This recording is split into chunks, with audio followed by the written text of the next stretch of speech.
Morning, guys. Today I wanted to kind of talk about fear and perspective. First, I hope that you guys are having a good morning. I hope that you're able to go outside and maybe get a few breaths of air in, or you will in a moment when we do our breathing.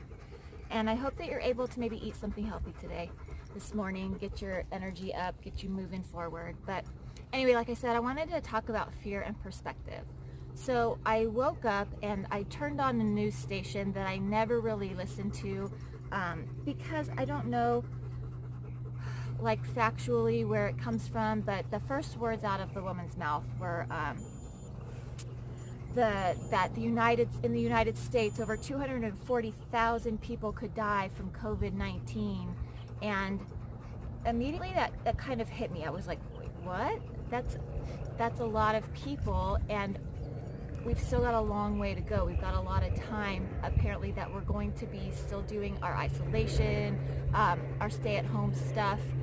So, and then she said the words, "in the best case," and I was like, what?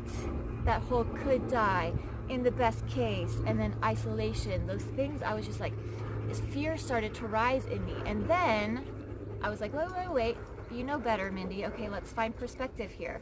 So I went onto the CDC website and I looked at how many people in the United States die every year, just out of everything.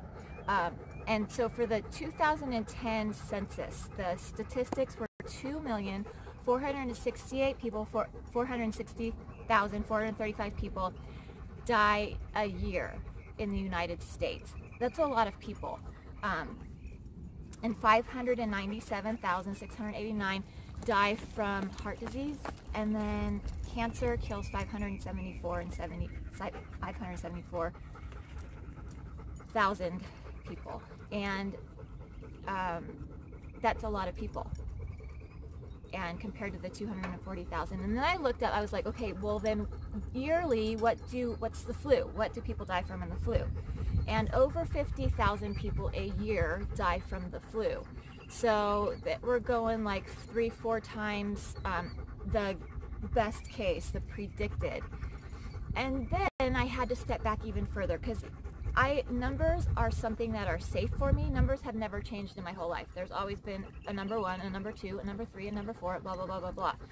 And most likely in my lifetime, they will never change. We're not going to go to the dot system or anything like that. So when I like numbers, I like that they're safe, and I like that they make sense. They add up, or they subtract, or that sort of thing. So looking at this gave me a little bit more pause, a little bit more perspective on what we are looking at. Yes, people are going to die, and it's frightening, and it makes me very worried for my parents. It makes me very worried for my grandparents. It makes me worried for Aaron's parents. It makes me worried for our older family members. It makes me worried for all of my family members.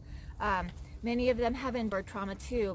I know many people have endured trauma, and so that can cause a little bit of immunity stuff as well, a little bit more stress. But if we take care of ourselves, if we are healthy, if we are thinking healthy, moving healthy, eating healthy, spiritually being healthy, then we are combating it already. Anyway, back to perspective. So I had to remember that the lady that's talking on the news, all of these, the newscasters, the news reporters, that sort of thing. Okay, so since I'm married to an anchor and a weatherman, and I know what on his resume, what his job description is. And it is on-air talent. It is TV personality. And so put it into perspective of the people that are telling us these things on TV, other than like Dr. Fauci, other than the task force, other than like CDC, these news anchors, news people, they are on-air personality. They are TV entertainment. That is what they are considered. That's what they are paid as. And so that made me take pause too, because she said it so dramatically and so like we're doom and gloom and this is the end of everything. And I was just like, what? And then I remembered that, yeah, she might have this information, but it's her job to be drama and to make things intense and to make things so that everybody will watch and watch her. And then I remembered my husband does such a good job every morning at looking at what's coming down the line, at looking at the news and where it's specifically coming from, and then weeding out all of the stuff that maybe going to the left, maybe going to the right. He's always trying to figure out what is true and not adding in the drama. And so a lot of times some people aren't as responsible.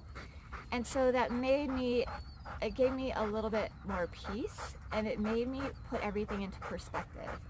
Disney uses something called forced perspective, and forced perspective makes the castle look huge and makes Snow White and the Seven Dwarves look like they match, and that she is taller and they are shorter. But what forced perspective actually is, it's the use of color and it's the use of distance to make things look bigger and more dramatic, or how they want them to look rather than what they really are. So I want to encourage you today to think about, is your perspective being forced? You have the choice to choose who you listen to. I keep saying this. Your choice, yeah, we don't choose what's going on with the virus, with who it chooses, that sort of thing, but you do have a choice in how you respond to this and what information you take in. And so I wanted to, I know it sparked a little fear, and fear is one of my triggers. It's a really intense thing for me, and so I try not to go down that path. And I was like, okay, what can I go for fear? And Psalm 34:4, it says, I sought the Lord and he answered me and delivered me from all of my fears. And I like this verse because there are a lot of verses about fear and they go specific. I like this because I sought the Lord and he answered me and deliver me from all of my fears. So the Lord knows my fears. Like, he answered me specifically, and he answered me in a way that I could hear it, and he answered me in a way that I understood it according to my fears. So I like that verse is broad, but I also like that it focuses like significantly, immediately on to me, and it does the same for you. So God is answering you in your specific fear and the thing that you're specifically worried about in this time. So I wanted to encourage you about that, about fear and perspective, to take things into perspective, to stand back, take a breath, and find out if it's truth. Is your perspective being forced? That sort of thing. But let's go ahead and do a few breaths. Find a place where you feel comfortable, either seated or standing. And let's go ahead and lift up that spine. Ooh, stretch that out a little. Maybe you need a morning stretch right there. Oh, lift that up. Good. Let's go and roll our shoulders. Nice. And roll them forward. Good. And crunch them up and lower them down. And crunch them up and lower them down. Good. Roll it out a little bit more. Let's go ahead and drop one ear to one shoulder. And then drop our chin to chest. And other ear to shoulder. And chin to chest. And let's go ahead and roll that head, shoulder, chest, shoulder. Good. And preparing your lungs for breath. Releasing tension in your neck. Maybe noticing where you're feeling tension today. It may not even be in your neck. Mine is right in the middle of my back, which is different. Recognizing that. Good. Let's bring this back to center. And let's do our breath. So let's inhale and sweep our arms up towards the sky. And exhale, press it down. And inhale and lift. And exhale and press. And inhale and lift. And let's bring our palms together and drop our hands. And inhale, lift it up. And exhale, press it down. Let's do a little bit of a spinal twist to warm up, wake up that back, and open up our lungs a little bit. So taking opposite hand to the opposite thigh. Let's go ahead and twist. And taking our eyes and looking back even further, let's inhale it deep. And exhale. And inhale. And exhale. And inhale. And on our exhale, let's bring this back to center and let's take it to the other side. Opposite hand to thigh, sitting it up tall, eyes looking back, and inhale. And exhale. Inhale.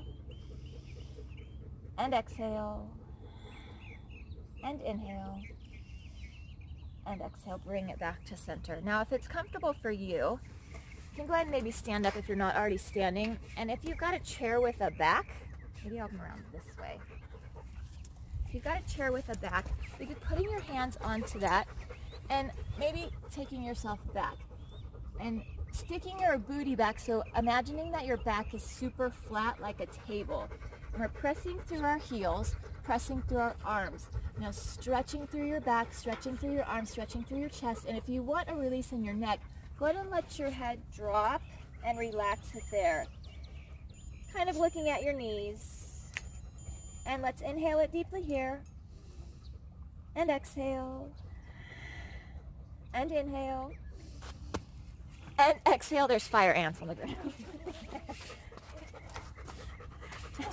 And inhale. And exhale. And inhale. And exhale. Good, go ahead and roll that up. Nice. Roll our shoulders down and back. Maybe do a few more breaths. We'll do some sun breath. Inhale and sweep our arms up. Reach that up nice and tall. Get that really long stretch. And exhale, press it down. And again, let's inhale and reach that up. And exhale, press it down. Good, and bring hands to heart. And maybe taking your hands, if it feels comfortable for you, over your heart. Maybe cupping them kind of over your heart. And maybe feeling for your heartbeat. Ooh, I can feel mine right now.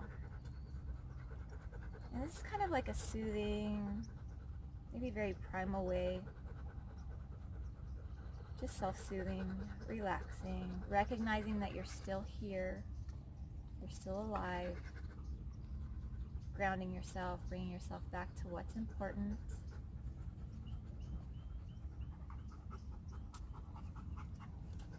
Good. Thank you for joining me today, guys, and remember to ask yourself, if you need to, every hour, every minute, is my perspective being forced? You have a choice, you have a voice, and be curious. And remember, do one thing today that is specifically yours, that is classically you, that's something that you did before all of this, just to keep yourself grounded again. All right, thanks guys, have a good day, and we'll see you later. Bye.